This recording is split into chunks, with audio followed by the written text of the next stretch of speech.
Vamos a dar inicio. Buenos días con todos los participantes. Les damos la bienvenida del Ministerio de Salud y la Dirección de InfoSalud. Bienvenidos a la telecapacitación sobre lumbalgia mecánica que vamos a estar a cargo del licenciado en terapia física Julio Santillán Ortega, licenciado terapista físico del Departamento de la Unidad Motora y Dolor del Instituto Nacional de Rehabilitación del Ministerio de Salud, invitados de la Dirección de InfoSalud. Antes de iniciar, indicamos que estamos compartiendo en el chat el registro de asistencia y los invitamos también a enviar sus preguntas a través de la plataforma Zoom y el canal de YouTube Telesalud Minsa Telecapacitaciones para absolverlas al término de la ponencia. Buenos días, licenciado Julio, quedamos atentos a su exposición. ¿Cómo están? Muy buenos días, gusto de volver a verla nuevamente.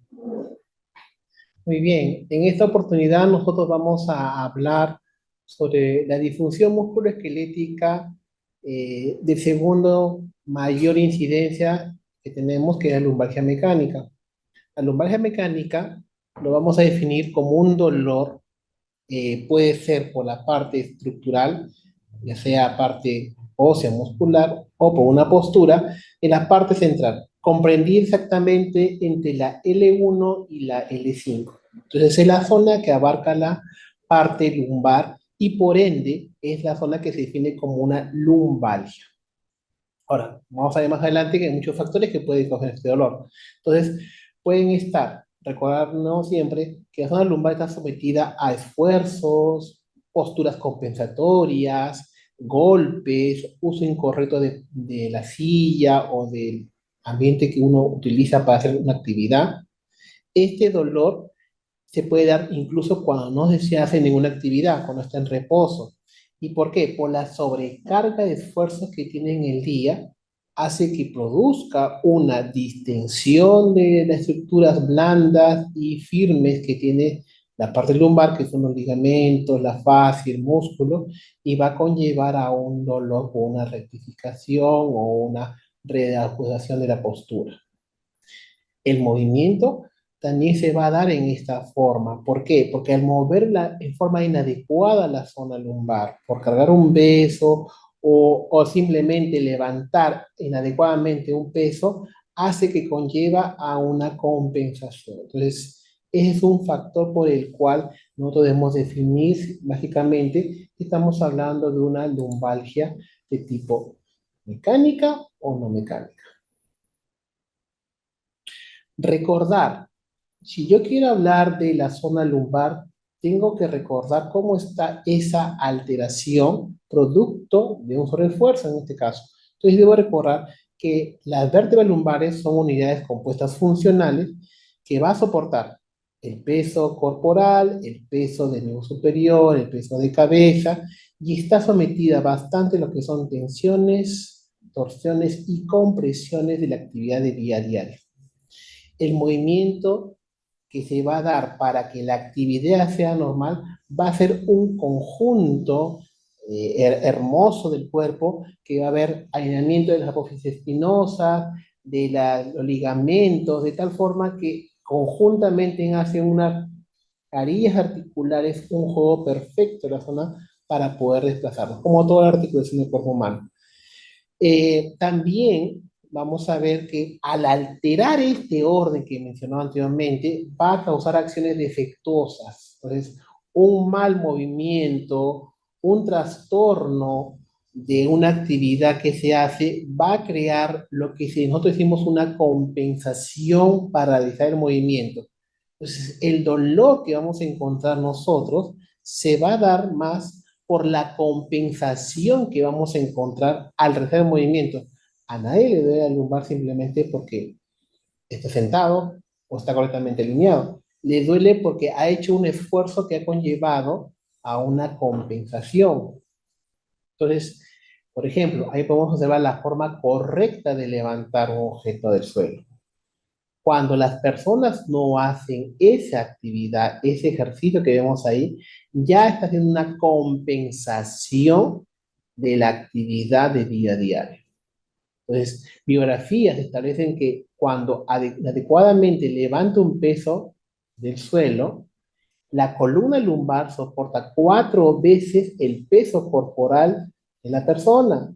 Entonces, crea un movimiento de tensión en ese aspecto de los ligamentos, de la cruz superficiaria, de la fascia, de músculos que hemos mencionado anteriormente. ¿Y qué es lo que va a causar?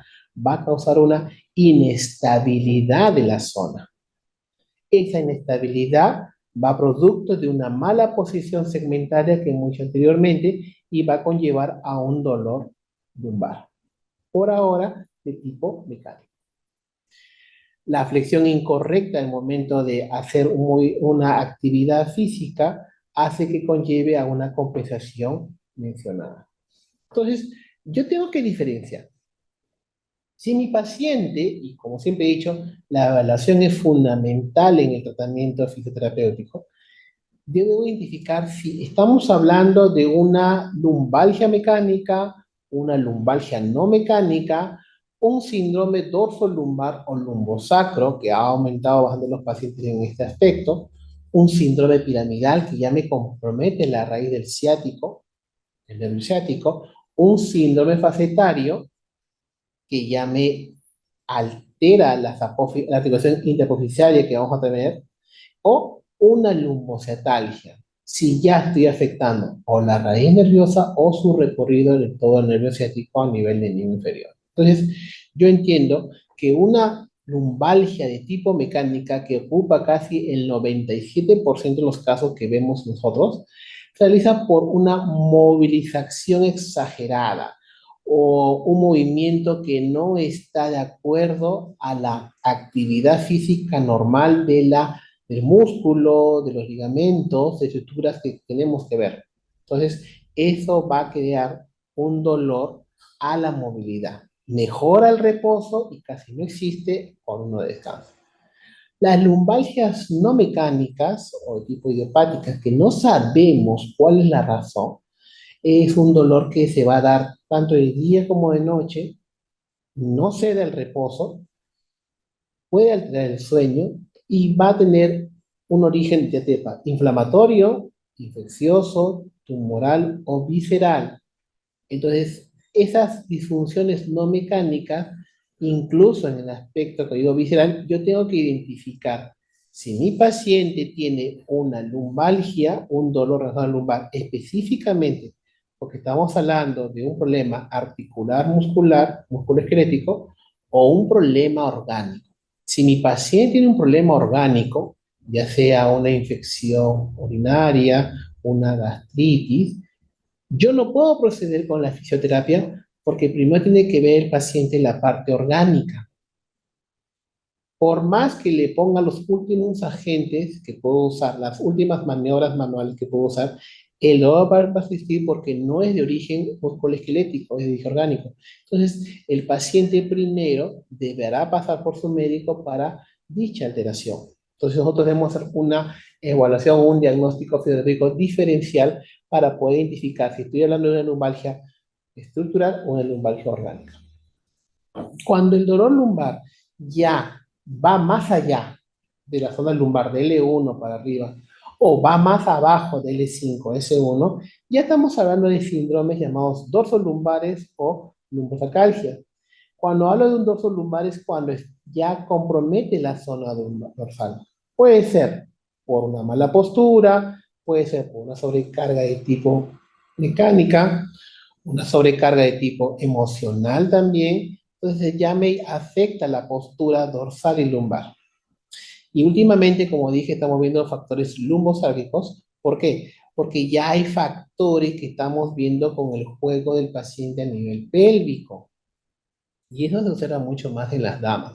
Entonces, ahí tengo que identificar cuál es el origen del movimiento, el origen del dolor, para ver las compensaciones que está realizando el paciente.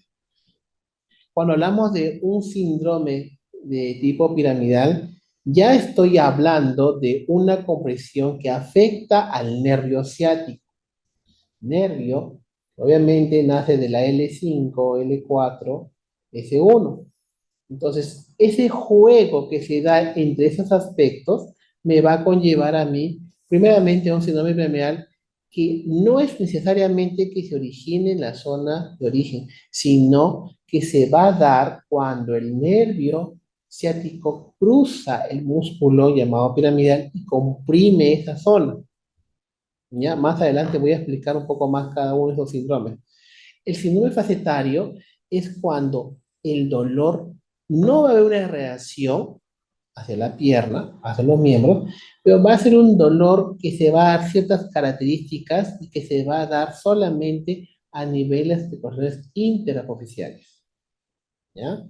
Y la lumbocetalgia, que es uno de los segundos casos que más vamos a ver nosotros, se define como un dolor que se va a irradiar en la parte de la pierna, antes de la rodilla, pasando la rodilla en el tobillo o llegando hasta la punta del primer dedo del pie.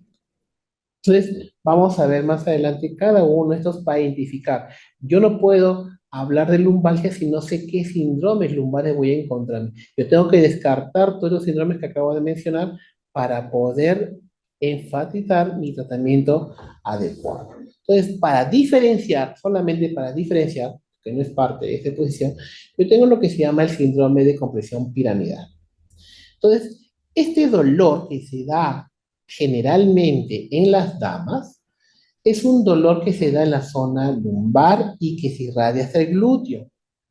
Puede ser de un solo lado o de ambos lados. Y este dolor se va a irradiar solo hasta la parte posterior de la rodilla. No pasa la rodilla, no va a pasar. ¿Ya? Presenta una debilidad en los movimientos de la rotación externa y abducción de cadera, pero no presenta signos neurológicos afectados. O sea, la fuerza muscular no se va a debilitar, solamente la sensación sensitiva va a estar alterada.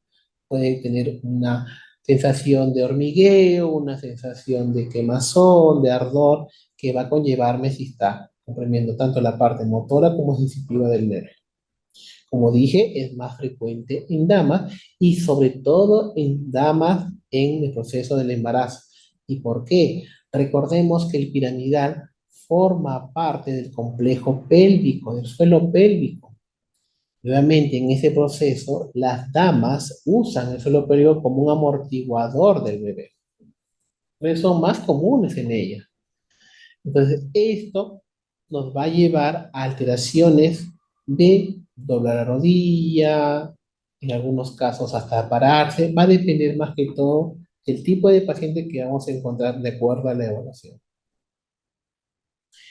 Cuando hablamos de un síndrome facetario, estamos hablando de una alteración musculoesquelética que se va a dar en las articulaciones facetarias de la zona lumbar, el juego mecánico que vamos a encontrar nosotros. Este dolor se origina en la zona lumbar y se va a irradiar hasta la ingle, cadera y glúteo de un lado, generalmente, y que va a conllevar a esa zona de dolor, nada más. O sea, el dolor se transmite hacia la parte adelante de la persona, ¿ya?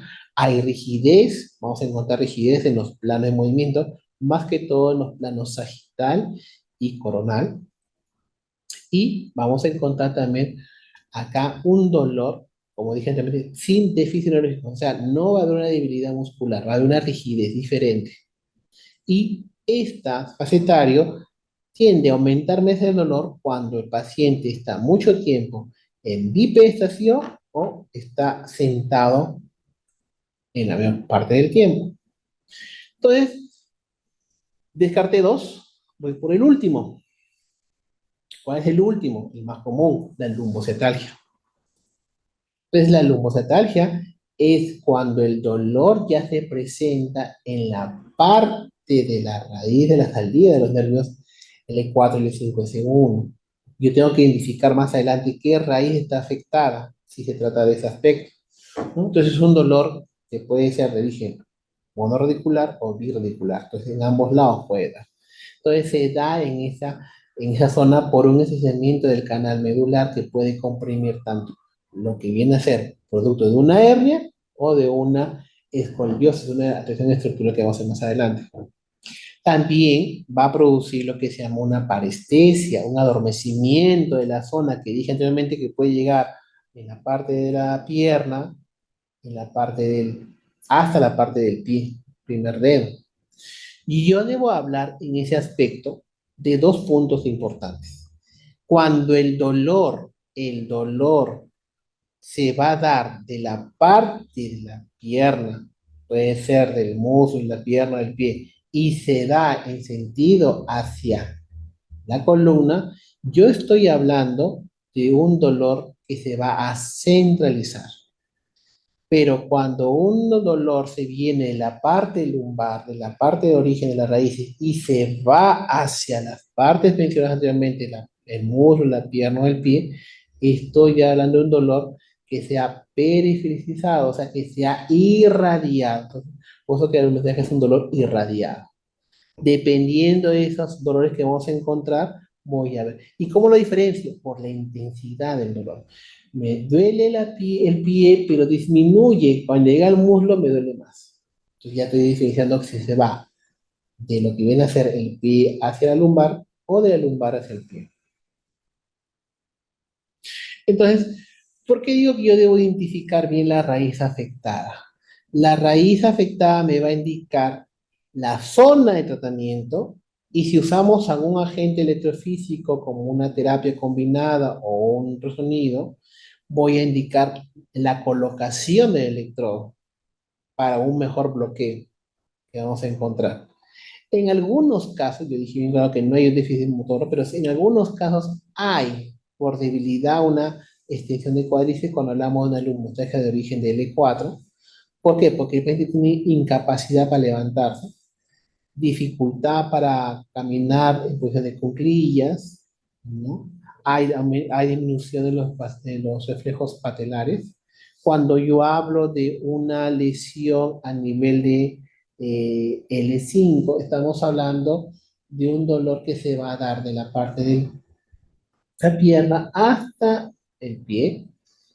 Es una imposibilidad del paciente de hacer una marcha sobre talones y los reflejos son normales. Cuando hablamos de una raíz S1, que es la última raíz del ciático, ya el dolor se va a dar solamente en la planta del pie o en el primer dedo. Va a haber una dificultad del paciente para una marcha empinada y hay una disminución del reflejo axial. Entonces, yo, sabiendo cuál es la raíz y viendo dónde está localizado más el dolor, tengo que comprobar si estoy hablando de una lumbocetalgia o si es un síndrome piramidal. ¿Y cómo lo puedo diferenciar? Con maniobras o pruebas específicas. ¿Y cuáles son? Las que nosotros conocemos y trabajamos acá en la institución. Hagamos por ejemplo la maniobra de la Salle, que es elevar la pierna hasta 30 60 grados, hago una dorsiflexión y el paciente presenta un dolor en toda la parte posterior. Ese dolor puede ser un hormigueo o una quemazón.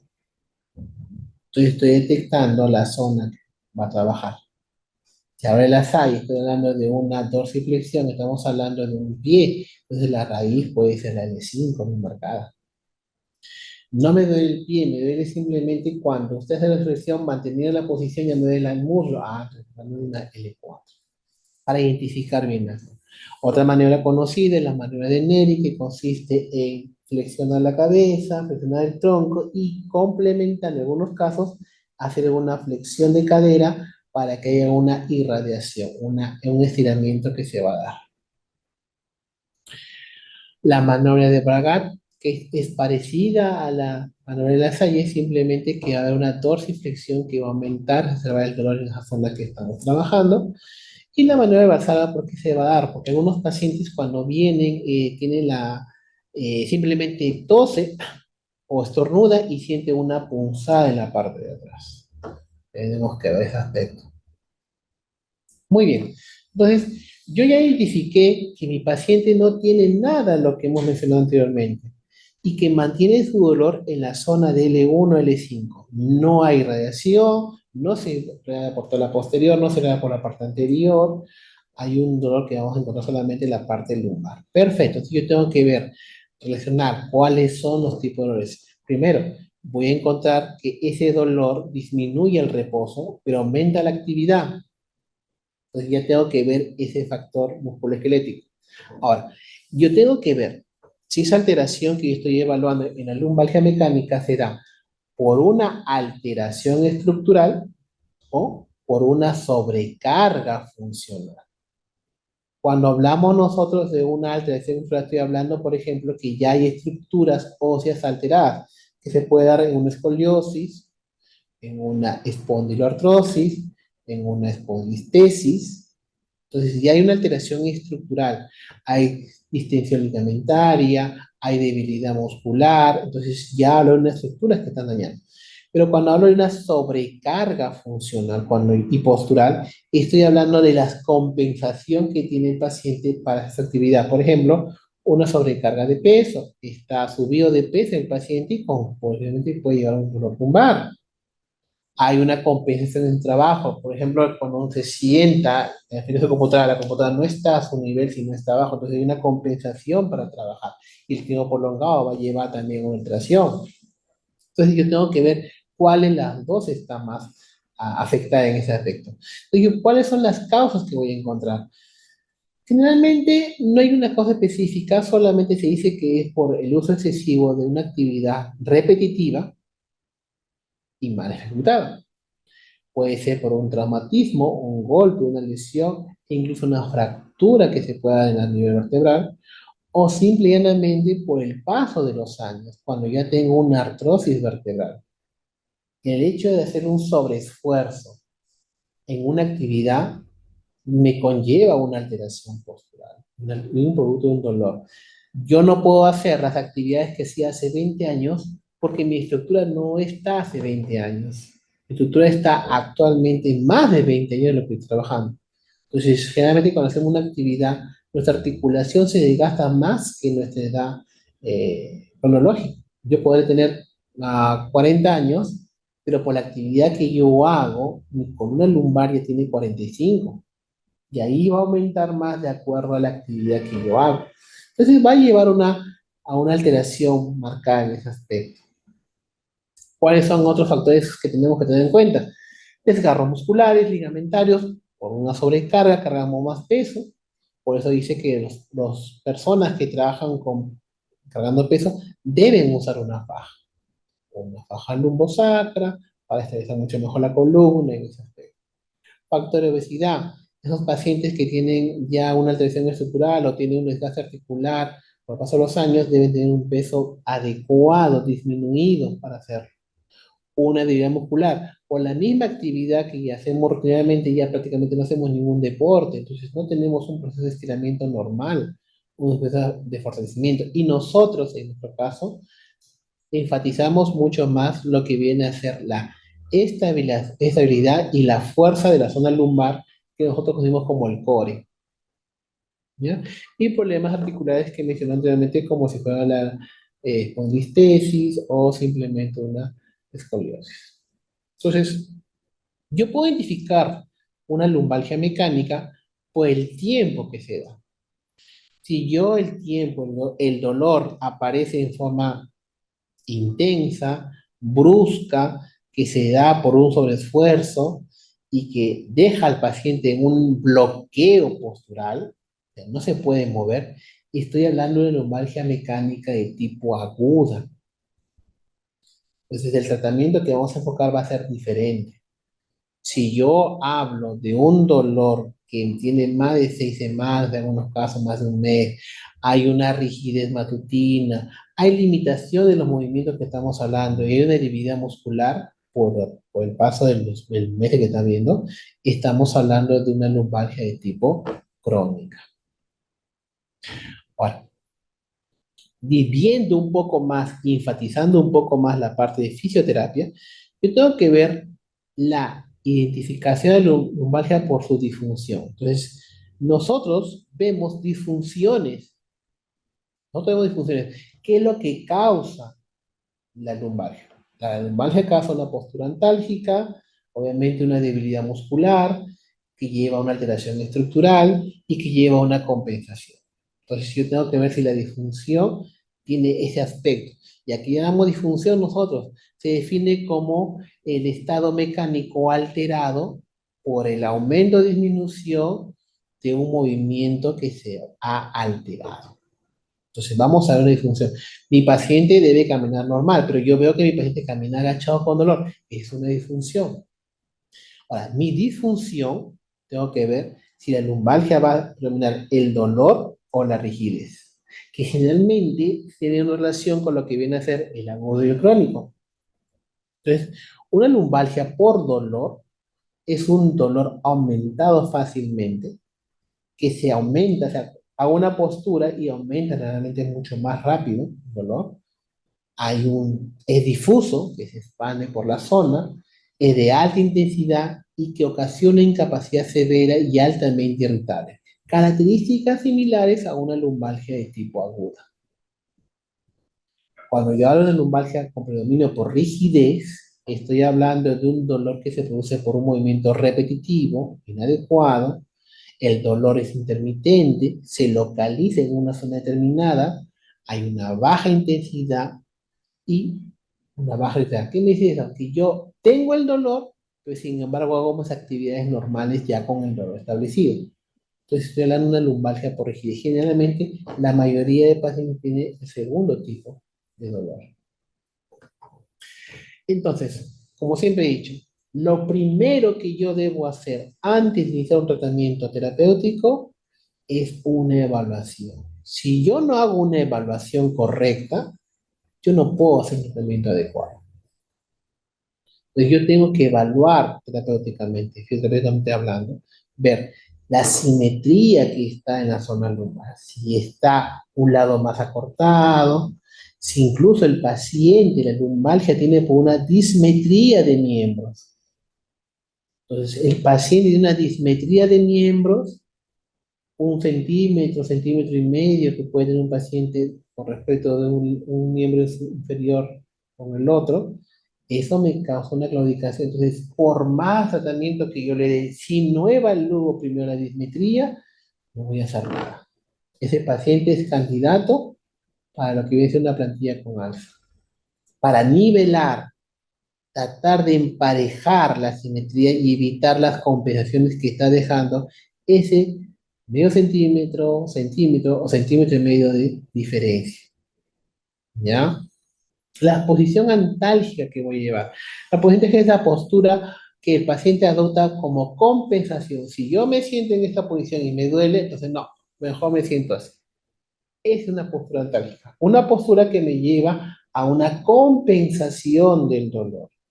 Y esa postura antálgica va a llevar a que tenga contracturas musculares. Esas contracturas musculares va a hacer la limitación muscular y de la fase que vamos a encontrar del movimiento. Esa contractura muscular va a hacer que mi rango de movimiento sea disminuido. Si yo sé, por ejemplo, que el paciente tiene una flexión de tronco de 0 a 80 grados y luego tiene de 0 a 60, esos 20 grados se va por la contractura y que ocasiona que el movimiento que se da en el plano sagital de la vértebra esté limitado. Obviamente, al estar limitado, me va a llevar a una debilidad muscular. Entonces, no va a haber una alteración en ese aspecto, va a haber una alteración en el sentido de la fuerza. ¿Ya? Otro aspecto me olvidaba mencionar en la evaluación es que si yo hablo de una lumbalgia, yo tengo que evaluar sí o sí a nivel de pie. Si yo veo que hay una mala pisada, si tiene una pisada pronada o supinada, me va a conllevar a un factor de origen del dolor. Entonces yo tengo que ver cómo pisa el paciente, realizar una plantigrafía, ver la descarga de peso, cómo se da tanto en la parte dinámica como en la parte estática, y recomendar, cuando vaya al médico, el uso de una plantilla ortopédica con ciertas características, con una cuña invertida, con una retrocapilar, con una barra metatarsiana, dependiendo de lo que yo encuentre en mi evaluación. Entonces, siempre un paciente debe ver la descarga de peso cuando hablamos de lumbalgia por las compensaciones que vamos a ver. Igual, como anteriormente dije en la anterior charla, si nosotros quisiéramos corregir la torre de Pisa que está inclinada, como dijo una colega, yo tendría que trabajar la base de la torre, que viene a ser la que está abajo. ¿Dónde está mi base? En mi caso musculoesquelético, Bien. Entonces, si yo he hablado de maniobras para evaluar lumbocertalgia, para evaluar piramidal, tengo que hablar de maniobras que me ayudan a ver la lumbar. El test que realmente usamos es el test de Shower, que consiste en medir cuánto está la distancia de la L1 al L5, provocando al paciente que haga una flexión y una extensión. Entonces, mi distancia original va a variar de 5 centímetros a cada lado, tanto en la flexión como en la extensión, para ver cómo está esa movilidad. Si me indican lo contrario, obviamente he perdido la movilidad articular producto de una posición antálgica que ha conllevado a contracturas musculares y faciales y con eso a una lesión articular y por ende una debilidad del core. Ya tengo una evaluación que me ayuda en mi tratamiento.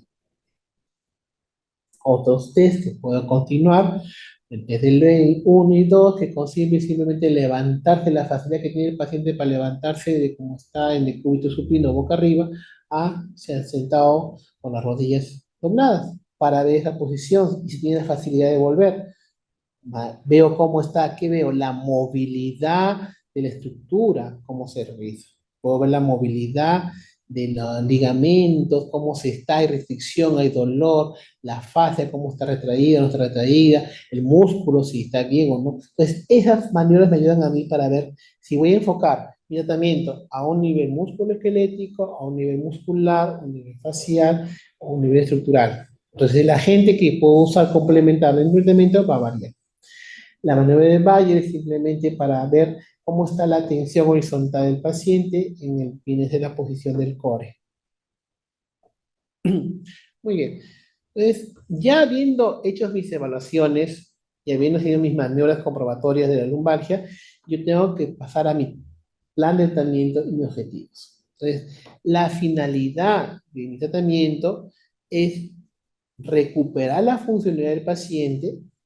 Para ello, yo tengo que mejorar primero, ¿qué cosa? La estabilidad de la zona lumbar. Estabilidad que tengo que jugar con la parte estructural, la parte firme, la parte blanda que constituye el core, el músculo, los ligamentos y el hueso, para poder tener una mejor respuesta. ¿En qué sentido? Mejorar la movilidad articular, mejorar la elasticidad de la fase músculo y mejorar la fuerza estabilizadora que tiene con movimientos de estabilidad. Entonces yo tengo que ver ese aspecto a tener en cuenta. ¿Ya? Tengo que ver también los factores que vamos a encontrar. Ahora, yo tengo que ver dos cosas, un poco más. Cuando yo veo cómo está esos dolores, ¿se acuerdan que decía en esos movimientos de lumbocetalgia? Tengo que ver si yo veo que al momento de disminuir la lumbalgia comienza a disminuir y a centrar su dolor en la zona lumbar específica, estamos hablando de un síndrome por desarrollo. O sea, que yo puedo, el dolor o se mantiene en la zona central o se mantiene en la zona periférica. Pero si al hacer las maniobras no me da ninguno, estamos hablando de un síndrome de disfunción que es mucho más complejo para ver, porque debería pues ser solamente un movimiento. Entonces, ¿cuál va a ser mis metas? Mejorar la funcionalidad del paciente, la independencia y la calidad de vida. ¿Cuáles serían mis objetivos acá? Conseguir una mejor reducción de sus actividades que causan dolor, aliviar el dolor, prevenir cualquier deformidades, mantener la articular, mantener sus actividades físicas, una buena estabilidad del core, una buena fuerza muscular que voy a conllevar. Entonces, de acuerdo a la etapa que yo encuentre, yo puedo trabajar una fase aguda y una fase crónica, generalmente lo que se trabaja. Una fase aguda, puedo trabajar un control postural, reposo en cama. Ya no hablamos tanto de 2 o 3 días, simplemente de 1 o 2 días. Unas compresas frías, en algunos casos para un proceso inflamatorio.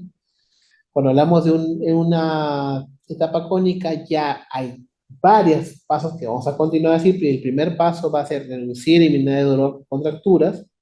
Eso lo voy a llevar con termoterapia si lo requiere el paciente, terapia manual que conlleva lo que viene a ser también dentro, lo que es la movilización de tejidos, movilización de fascias, masoterapia.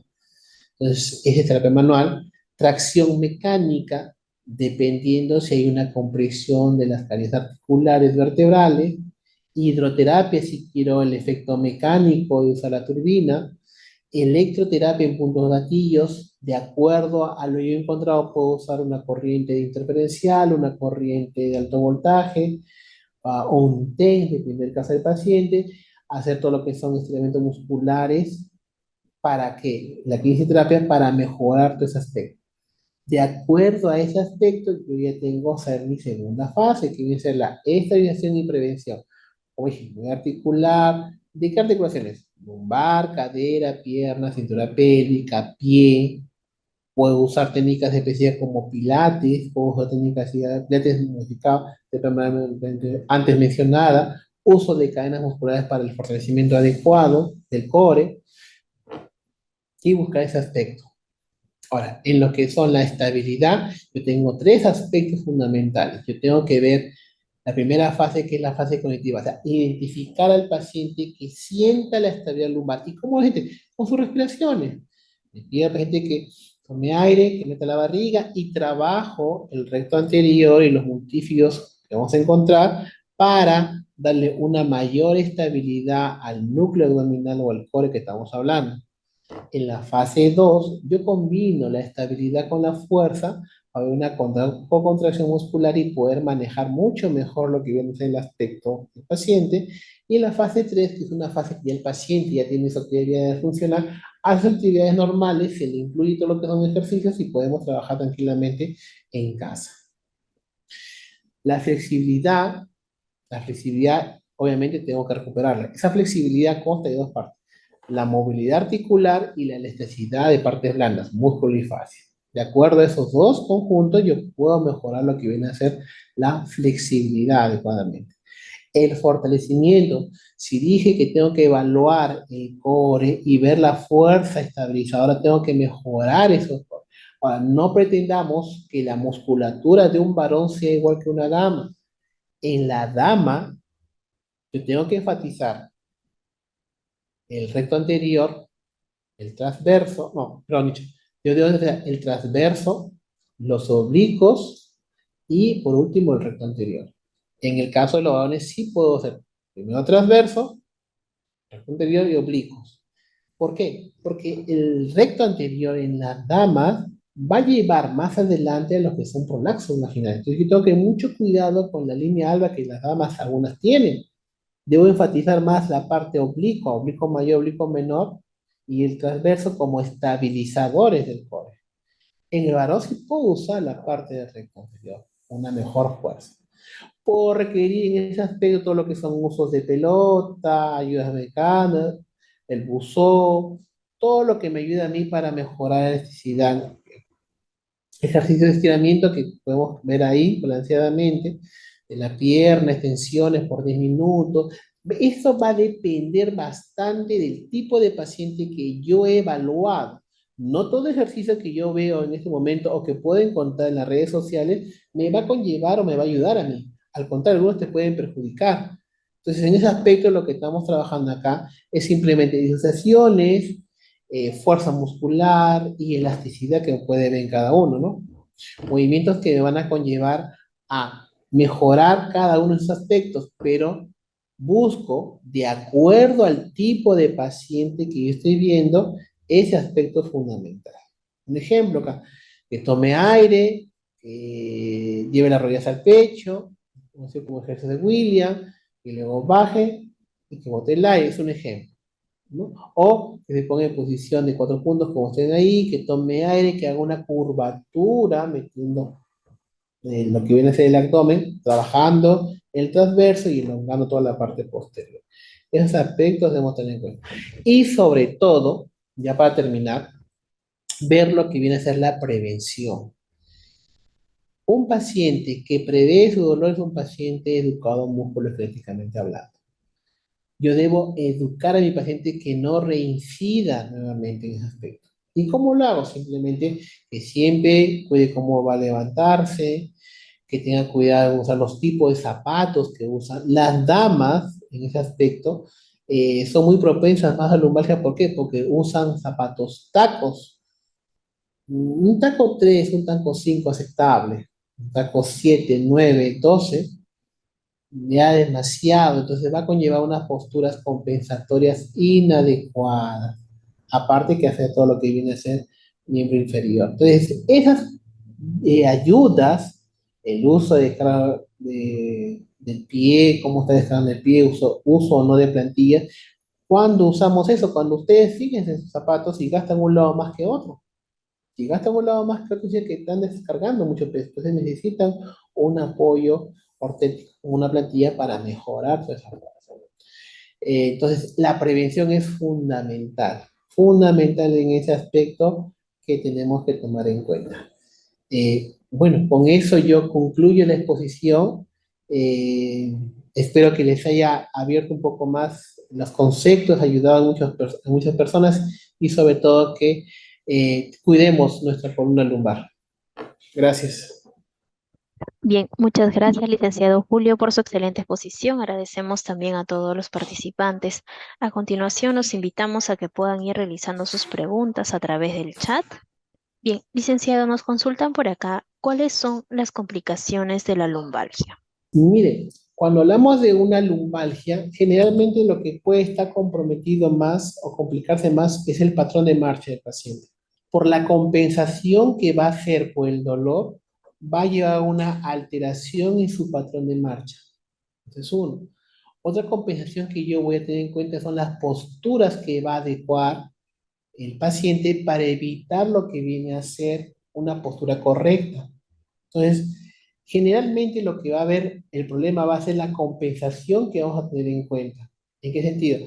En la estructura ósea, ligamentaria, muscular que vamos a tener. Entonces, eso va a conllevar a que tenga ese problema de compensación más adelante. Recuerdo a lo que dije anteriormente, una cosa es que yo pueda tener esa lumbalgia a los 20 años, otra cosa que lo tenga a los 45 años. Es diferente. Entonces, las actividades que yo hacía hace 25 años no las puedo seguir haciendo en ese aspecto porque voy a conllevar a una mayor desgaste articular, mayor posturas viciosas y una alteración posteriormente que puede llevar incluso a una uso de silla de ruedas o bastones. Muchas gracias, licenciado. Otra consulta que también nos realizan es, ¿qué estructuras afectan la lumbalgia? Cuando hablamos de estructuras, yo tengo que diferenciar dos cosas. Estoy hablando de estructuras duras, estructuras firmes y estructuras blandas. Cuando hablamos de estructuras duras, estoy hablando de la estructura de las vértebras. El pinzamiento, el desplazamiento o la futura escoliosis que puede llevar me lleva a una alteración.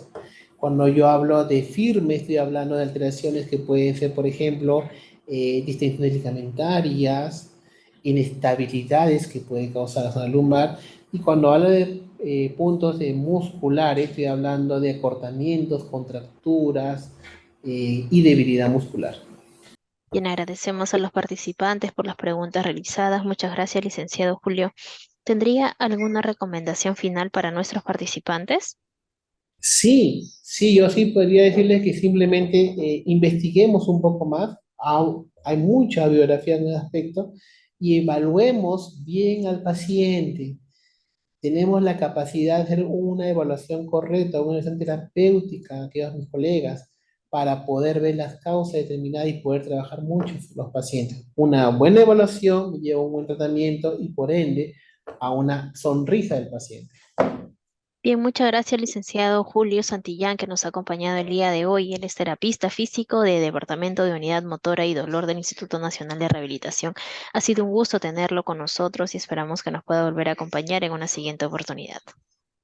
El gusto ha sido mío. Bendiciones. Hasta luego.